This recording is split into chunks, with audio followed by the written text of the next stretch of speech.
Hey guys, it's Greg from GWA Auto Parts, and today we're going to go over the parking brake release handle with cable. Now this part fits a variety of GM vehicles, including the 2002 to 2006 Cadillac Escalade, the 1999 to 2004 or 2007 Silverado, depending on if it's a 1500 or 2500, and various other GMC models.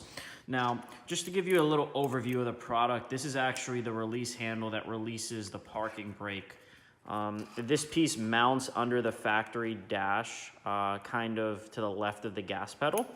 And then this cable end runs to the parking brake itself under the dash. So when you pull the handle like this, the cable comes in and releases the parking brake. A lot of times on the factory vehicle, the cable end breaks. This plastic piece here breaks. So this is a complete replacement, replaces the handle as well as the cable sheathing and the cable as well.